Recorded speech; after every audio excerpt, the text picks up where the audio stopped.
Here I am waiting at my terminal for my load to be assembled and put together before I head out on my route this evening. Something that has very much changed, one of the biggest changes over the last 150 years, has been a difference in international philosophy of ruling by right of conquest. This was assumed not terribly long ago. If Napoleon could take a large swath of Europe, well, it was ruled by right of conquest. Who was there that was going to stop him from doing so? If Russia wanted to take many countries of Eastern Europe, well, ruled by right of conquest. Who's going to stop him?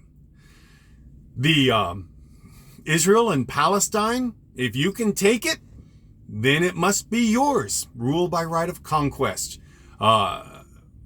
Some things that have changed insofar as that's concerned was, some people say, international communications, so that when a nation does begin to behave that way, he's known all around the world as a pariah.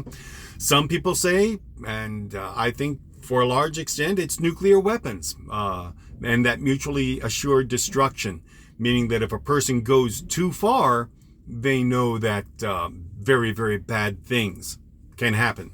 And just the will of the Allied powers to give Hitler that good punch in the nose in World War II.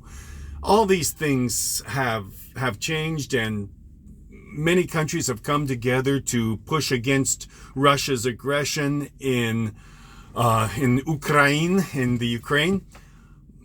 in other parts of the world, nobody pushes back, and sometimes that means in Africa, where the people are black, nobody's going to pay attention. But in Ukraine, we're not dealing with jungle warfare, which is dirty and awful and nasty. You've got somebody coming in with largely set pieces, and that's the kind of warfare with which we're familiar. But here's the deal. Some people say, well, this is the upward swing of evolutionary societal progress. Now we don't believe in rule by right of conquest, rule because we can take what you have if we're strong enough to take it. And that makes us, it's the old might makes right, which we've known has been incorrect for for thousands and thousands of years. But this is not a concept that we're just leaving behind.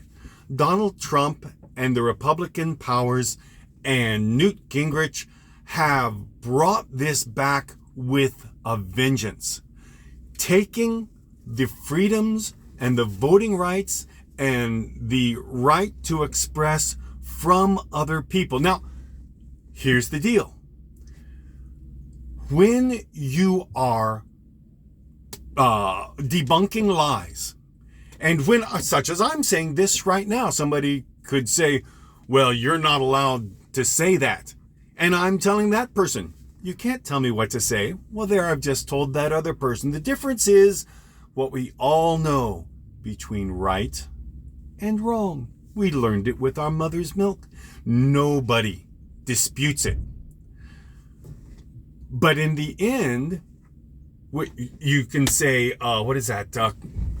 Cultural cancel culture. Well, if something is evil within our culture, then it needs to be canceled.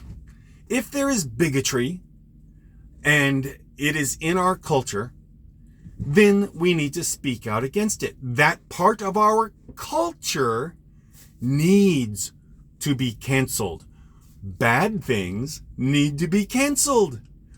Good things need to stay and be nurtured. So yeah, there is such a thing as cancel culture. And evil men, their evil needs to be canceled. That man, I think Thomas Webster was his name, that got a 10-year sentence for beating up police officers at the January 6th insurrection. He needs to, that time in prison is a way of canceling the viewpoint that it is good and right to get your political ends through violent means. This is a centerpiece of the MAGA Republican lunatic fringe. And it fits well with America. We're a violent people. Always have been. Love our wars. Yes, sirree. And if a president wants to get a certain following, all he has to do is start a war. Oh my goodness. Don't insult the president. It demoralizes the troops. It's the point I'm trying to make is that Republicans at this point have taken that old rule by right of conquest and are using it for an internal ability to gain power and money within our country. And it is wrong, and it needs to be canceled.